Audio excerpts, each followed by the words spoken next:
Ja, herrejösses. Då var det dags igen. Båtarbete. Båten är ju sjösatt och det är väl det, men det finns ju hur mycket som helst att ta tag i här. Hur mycket grejer som helst. Jag läser från en lista. Jag ska montera på solpaneler. Jag ska fixa gasolen, den som jag den och har fått alla delar till nu. Så nu ska vi montera tillbaka alltihopa det igen. Jag har en vattenpump som är trasig som ska bytas in på toa. Jag ska skruva tillbaka inredningen i akterruffen för jag har varit och petat på knaparna där som lite lösa och fixat i höstas. Det ska inredningen tillbaka. Mastfoten, där ska jag fixa med alla kablar, snygga till lite grann nu. Allt är inkopplat och klart, men jag ska ändå visa hur jag gör med kablarna. Seglen ska på naturligtvis, utan segel så blir det inte mycket seglat. Jag ska ha på kicken till det också. Jag ska montera plottern. Jag ska titta igenom propelleraxeltätningen, för den behöver jag klämma lite på så jag får lite vatten. Den är vattensmord. Och sen har jag några ändstopp till genomskenan som ska skruvas dit, de gamla spruckna och trasiga. Så ja, det är bara att köra igång. Här finns så mycket arbete som helst. Det blir ingen segling idag. Men kanske imorgon kanske. Vi kör!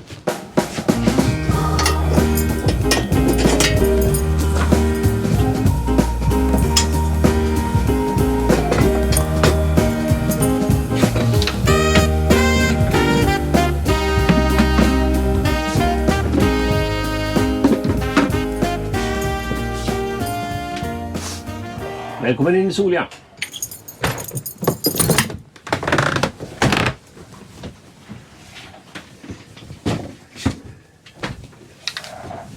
Ja, jag sa ju det i någon tidigare video att när båten börjar kännas beboelig igen, det är när man börjar få in dynorna. Och varje gång jag åkt hit ner nu så har jag tagit med en dyna. Och nu börjar det bli fullt faktiskt med dynor här. Jag har nog bara några enstaka kvar hemma nu. Men jag kan inte lägga ut dem för det är så mycket verktyg och prylar överallt. Vi gör så att vi kör igång en akterruffen.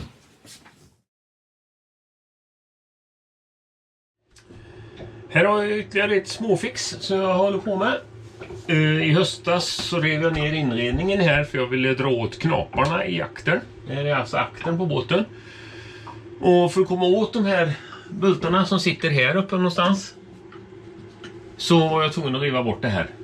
När jag satte tillbaka det igen så tyckte jag det var lite ostabilt här innertaket här. Så att jag har skruvat på en regel till här, en extra. Och så har jag lagt in en träbit här så det finns lite mer att skruva i för den biten som kommer häråt. Så nu tror jag att det blir stadigare och så ska jag skruva innertaket i här under. Där och där. Finns det alltid något att göra på en båt? Jättekul! Så, då har jag fått tillbaka i alla fall hela inredningen till slut efter mycket mockor här. Det jag har haft där är ju de här två plattorna här, listen, hela ändstycket här uppe. Så, för att komma åt och dra åt knaparna på undersidan här. Nu är knaparna åtdragna, efterdragna och hela inredningen monterad. Så nu återstår väl bara här att börja städa upp i det här utrymmet, plocka bort alla verktyg och dammsuga ur och göra lite fint här. Så ska vi gå vidare med nästa projekt. Ni är väl som jag kan tänka mig får en massa skruvar över när ni har varit inne och meklat i båten någonstans. Så är det ju bara. Jag river i min skruvlåda och tar den skruven jag behöver. Sen kan man säga så här. Jag har inget krav på att inredningen ska fastskruva där inne med exakt samma skruv allihopa. Att alla ska vara spårskruv eller alla ska vara kryssskruv eller så. Jag har skruvat tillbaka inredningen. Min fru har ett bra sätt. Ibland så frågar hon varför har du gjort så? Och då kan jag ibland inte svara riktigt. Varför säger jag. Och en gång när jag frågade henne tillbaka en sak. Vad kommer det sig att du har gjort så? Varför? Och då svarade hon så här bara. Fråga dig själv. Det har jag tagit tillvara på. Så nu, varje gång jag får en fråga varför, så svarar jag, fråga dig själv. Om det är nu någon som bor i en akterruffen någon gång hos mig här och ligger på natten och tittar upp i taket och ser att det är olika skruvar överallt, så kommer de att fråga mig på morgonen till frukost. Varför har du så, Christer? Massa olika skruvar. Då kommer svaret som ett brev på posten. Fråga dig själv. Nu ser akterruffen ungefär 3,5 gånger trevligare ut att gå in i. Dynorna gör så mycket. Städat och dynor på plats.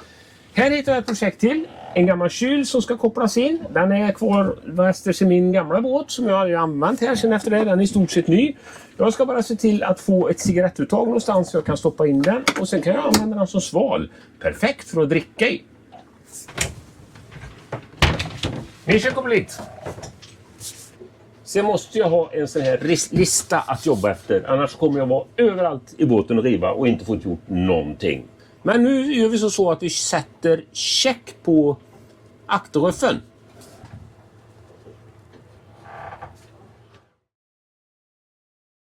Vi måste börja med att resa upp den här stolpen här. Och det här är en radarstolpe på 50 mm. Som jag använder till solpanelerna. Fungerar faktiskt riktigt bra. Jag är jättenöjd med den. Och här har jag 2 stycken stötter. En kvart håll här. Plus att jag har en infästning här i pushbiten i bak här.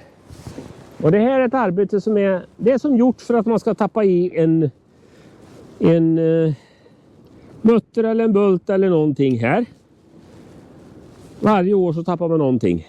Vi får se hur det går i år.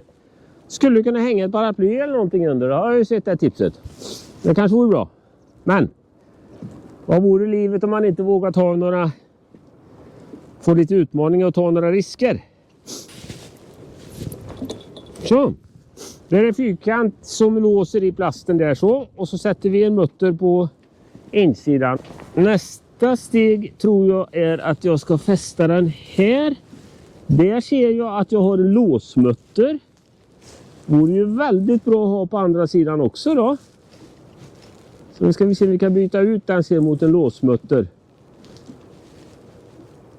Tänk om det fanns låsmuttrar som flyter. Det vore ju perfekt. Så mycket plats i dem som flyter. För båtägare. Mutter går bra att tappa. Men den här hållaren här vill jag ju inte göra med. Den ser ut så här. En trekantig historia. Och här är ju som ännu mer. Är ju som klippt och skuret för att tappa någonting i sjön. Den här är ju tvådelad. Som hålls ihop av den här bulten här. Man får nöja sig eller man får trösta sig med att det finns nya att beställa om man tappar i någonting. Och man kan väl säga att det kanske är lite dumdristigt att hålla på och göra det här utan att säkra det på något sätt. Men man måste våga ta lite utmaningar i livet. Här kommer den. Och då har vi ett problem. Och det är det att om man har en pushbit tillbaka här som är helt horisontell här, då fastnar de här fästena väldigt bra på bägge sidor. Men min är lite lutande, vilket innebär att när jag satt i den bulten på ena sidan så går den inte i på andra sidan. För att det är vinklat här. Lösningen på det är att luta stolpen lite utåt. Men det vill jag inte göra. För att då kommer ju solpanelen upp i toppen också vilja hänga ner åt det hållet. Och det är jag inte så förtjust i. Utan jag sätter den här. Och så får den helt enkelt ändå ha ett fäste här då. Men inte på bägge sidor. Vilket är bättre än ingenting alls. Det går som hejsan det här. Jag har fortfarande inte lyckats tappa in någonting.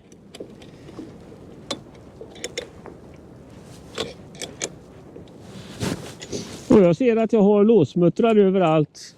Utom på det ena benets infästning, den här första jag satte. Så ser denna ut då. Och i toppen på den här radarmasten sätter jag en 100 watt solpanel. Horisontellt. Jag har haft den vertikalt förut, men nu har jag bytt till horisontellt. För att under den 100 wattan ska jag nu också montera på en 50 wattare. Så jag har 150 watt på den här stolpen i bak här. Och jag klarar mig på 100 watt. Men det är precis på gränsen. Får jag på 50 watt till så har jag inga problem med ström. Och den här solpanelen är som sagt var på 100 watt.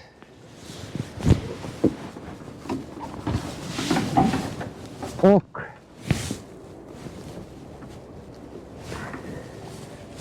det jag behöver göra då är att stoppa den här stolpen i här uppe i toppen. Så. Det blir oerhört enkelt för mig att rikta in den här solpanelen. Och jag kan enkelt vrida här, släppa de här och vinkla. Så att jag har den direkt vinklat in mot solen. Här har jag en dubbel anslutning. Och det går inte att koppla fel. De här ska sågas av. Och så ska jag ha på en 50 wattare under här. Nu ska vi gå in och titta om vi har någon laddning. Och då får jag nog rikta panelen åt ett annat håll, tror jag. Då ska vi se om vi kan ansluta på telefonen. Vi trycker på Victron-appen. Och här har jag Solia Smart BMW och Solia Smart Solar. Och det går bra. Funkar fint. Kan vi kolla här. Just nu, fast det är ganska muligt ute, tar vi in 17 watt och 0,8 ampere. Jag har en ikon här uppe i hörnet som har någon indikation. Förmodligen kan det vara, jajamän, det är en uppdatering som jag måste göra. Då tar vi och kör den direkt. Så, update. Och det tar väl en liten stund. Det innebär att vi har ström till batterierna och inte behöver hålla på att ladda dem mer, utan nu ska solpanelen kunna försörja det utan vidare. Då kan vi göra check på våran lista. Solpanelen.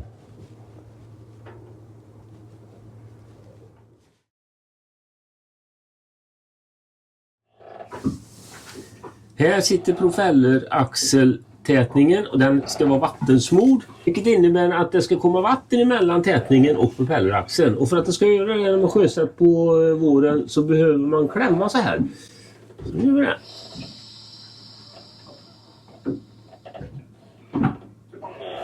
Det hörde ju att det pyste luft. Det är gott tecken. Och där kom det vatten. Nej, kommer vatten. Och då är den vattensmord. Sen så ska det vara fett här inne mellan propelleraxeln och propelleraxeltätningen. Och då brukar jag göra så att jag tar ett sugrör. Suger upp lite sånt här fett, får in det lite i sugröret. Sen plattar jag till sugröret i änden, stoppar det emellan här. Och så trycker jag in från sugröret in lite fett emellan här.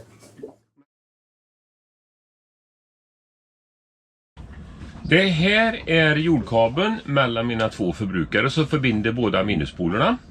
Och den här kabelskon råkade jag bryta sönder. Den gick av här. Jag fick inte på den på polen och därför så försökte jag böja isär den lite grann och det gick inte att rikta den av. Så nu ska vi byta ut den och sätta till en ny här. De här är koniska. Vilket innebär att de är alltså tjockare, hålet är större i denna kanten än vad det är i denna kanten. Så det är viktigt att man sätter på dem åt rätt håll då. För sätter man dem fel så går det inte. Sen är det så här också att den här bygeln som är här gör att hålet här emellan blir för stort. Så att det nyper inte tillräckligt om den här grovleken på kabel. Och jag tycker att jag behöver inte ha grövre kabel än just den här. Men då får jag göra så att jag får vända på den här bygeln här åt andra hållet och dra åt så jag får bra kontakt.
Då går vi till gasolen. Här har vi då den här läckindikatorn som jag ska installera. Jag har satt i skruvarna som följer med här.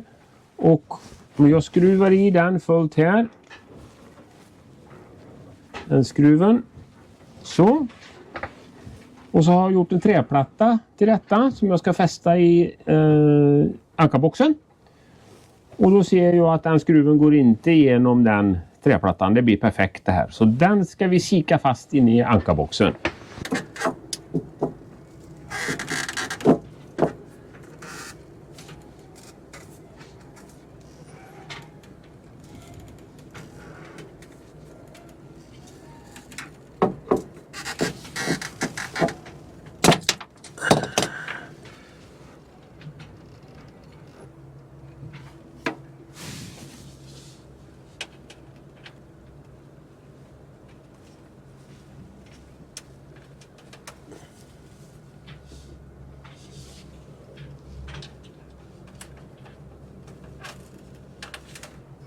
Ska vi ha pilen åt rätt håll, det är viktigt här nu då. Så flödet går därifrån till dit.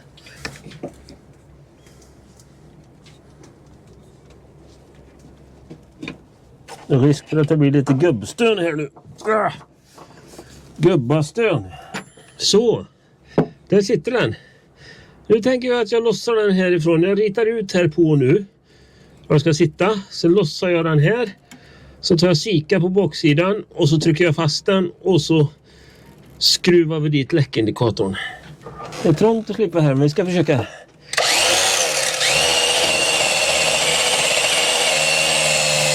Så. Jag slivat av det värsta här. Nu ska vi tvätta om med lite aceton.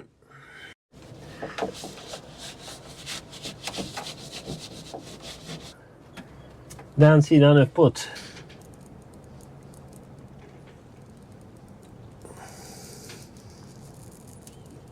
Man vill inte ha sika på tickdäcket. Men det ska jag inte få heller.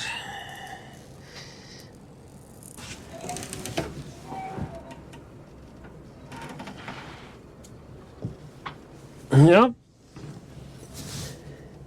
Decisive moment. Där. Och så trycker vi dit den. Och nu tror jag att jag skruvar här. Direkt. Så hamnar den rätt. Jag tror om vi lämnar den där nu så kommer den att sitta bra. Jättefint! Nu ansluter inte jag slangen mellan läckindikator och gasoltuben nu. I och med att den sitter lite löst så. Utan jag låter den här sikan härda först så kan jag lätt koppla in den slangen där sen. För den är klar, bara sätta dit. Nu ska vi gå in och sätta dit slangen bakom spissen.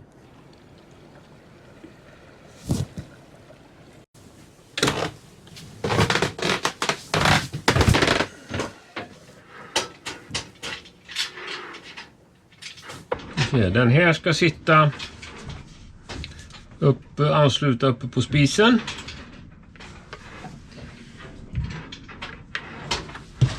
Så, den slangklämman ska ju sitta så här. Man sätter dem korsvis så här så att de drar åt varsitt håll.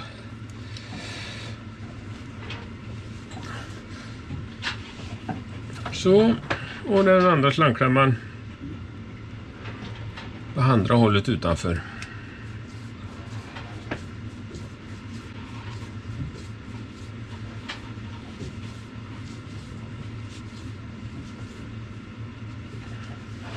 Så, nu klämmer jag ihop de här lite grann här också.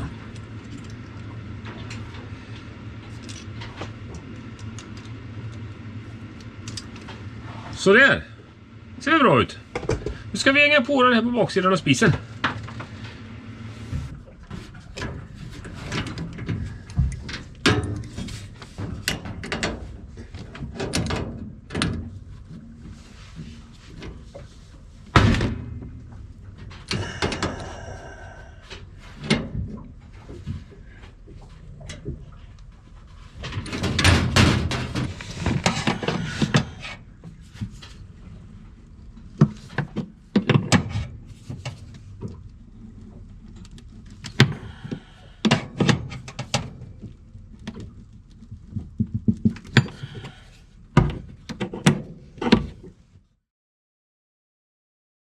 Ännu en dag nere vid båten och vilken härlig dag! Idag är det kanonväder, friskt och soligt och skönt. Nu är det sista på gasolen. Nu drar vi dit den här regulatorn och den ska kopplas till det jag sickade fast igår nu då. Och till detta behöver jag en sån här liten, men en sån lite rackare ventil, eller ventil, vad kallar man det för? Nippel. Så lite rackare nippel som ska bita fast åt och göra tätt där nu då. Får vi hoppas det funkar. Äntligen är snart färdig med gasolen. Nu blir det snart kaffe. Först ska muttern få.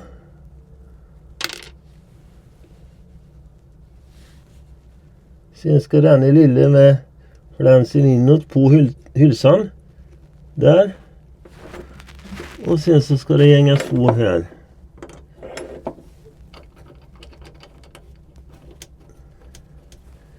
Och nu hoppas vi att den här plattan sitter ordentligt här så att inte det lossnar.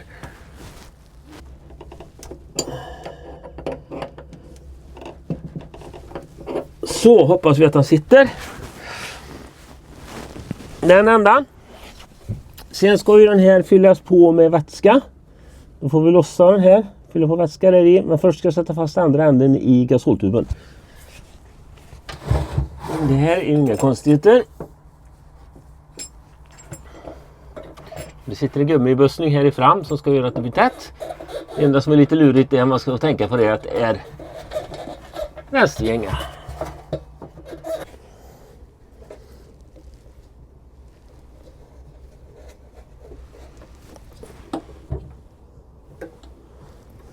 Här är behållaren för läckindikatorn och nu ska den fyllas på med glykol.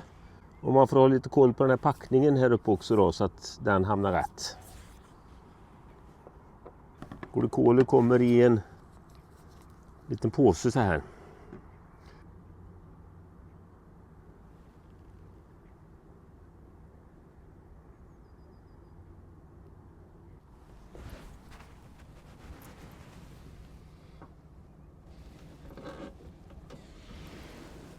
Sen är det alltid lite lurigt hur hårt man ska dra såna här grejer när det är plast. Jag satt ganska bestämt när jag skulle ta den. Men nu drar jag inte hårdare än att jag orkar dra med fingrarna. Och nu ska vi testa då. Jag kan naturligtvis testa genom att bara sätta på gasol och så testa på läckindikatorn och se om det läcker här. Och det ska jag göra. Men sen ska jag också göra en idiottest på spisen. Alltså låta det vara tryck i slangen. Sätta på gasol, använda spisen. Låta det vara tryck i slangen, stänga av på spisen först. Och sen stänga av på gasoltuben. Och sen så vänta några timmar. Och sen utan att öppna gasoltuben gå ner och sätta på spisen. Och lyssna om det kommer ett litet puff. Kommer det lite puff där och är det fortfarande gasol kvar i slangen, då är det tryck. Och då kan jag lita på att det fungerar. Då har vi nästa projekt och det är den här pumpen som inte vill riktigt vara med i år. Den har trasslat ett par år och inte velat ha gått, men då har man knakat till på den lite grann så där, så har den hoppat igång och fungerat. Den kommer ju gå på sjövatten, kommer sjövatten härifrån in och sen så går den vidare till toan. Spolningen på toan. Så jag tänker att jag får ta den pumpen och så undersöka den lite. Och jag har en ny pump stående som jag kan sätta in det istället.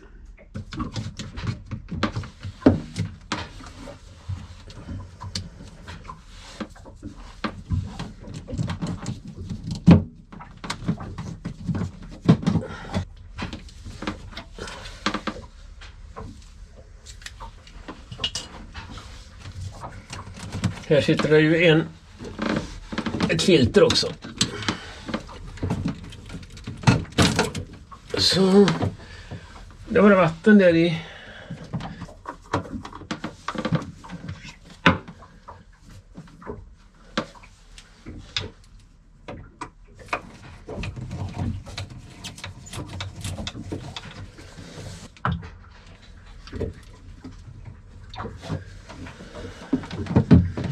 Och det är den.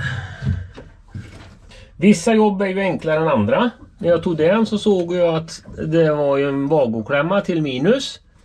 Men här ligger ju vagoklämman till plus. Och det flatstiftet har helt enkelt hoppat loss.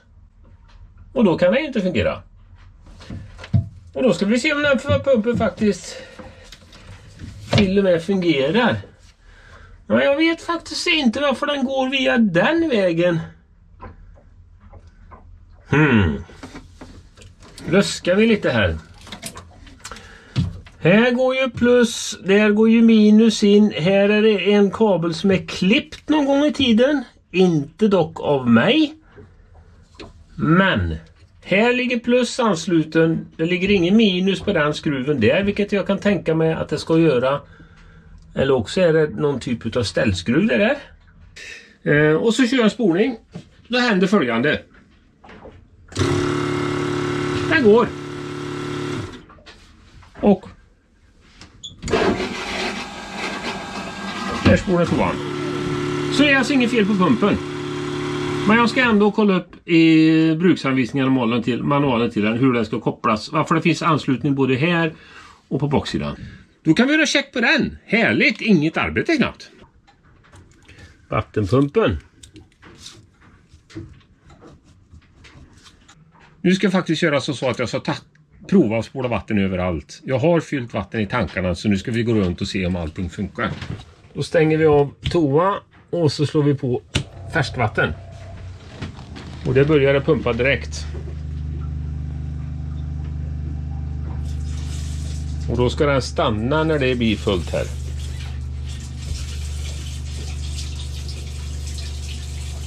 Och här hör jag att det spolar på toa. Så där stänger vi av. Så.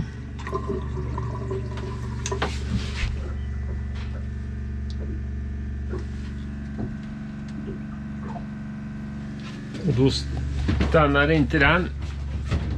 Då har jag ett ställe till där jag kan läcka bort på aktern på båten. Där jag har en dusch.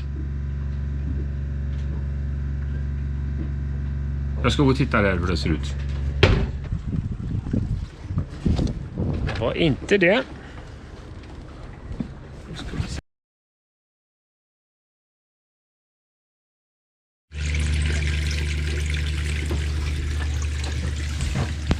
God morgon, god morgon. Ännu en dag nere i båten med båtarbete. Och det är inte svårt att hitta content till de här videorna för att det finns hur mycket att visa som helst.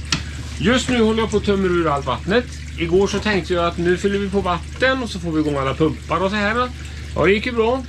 Men när jag började spola så märkte jag ju efter ett tag att pumpen stannade aldrig. Och då kom jag på det att, ja just det, varmvattensbredan. Det är den här lilla vippkranen i botten där som man tömmer ur på hösten och öppnar. För att tömma ur det sista och lufta varmvattensbredan på allt vatten. Så ner i det lilla utrymmet där och så peta på den lilla kranen och så skulle jag stänga den. Vad händer då? Här sitter den i min hand och där ska den inte vara. Det är bara så knäppte till och så gick den av direkt. Den var så skör i plasten så det var nästan ingenting.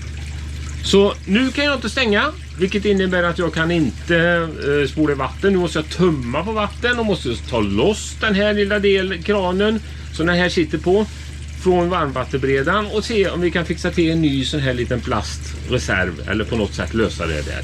Så här finns det att göra i den här båten. Och så är det väl alltid.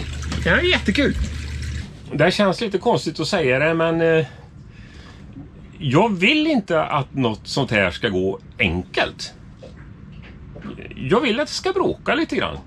För det först då, när det trasslar lite grann, då får man börja tänka till och lösa problemen. Och det här blir ju ett problem då, va? Och få dit den här bytaren här. För det är trångt och jäkligt och trasslar och har sig.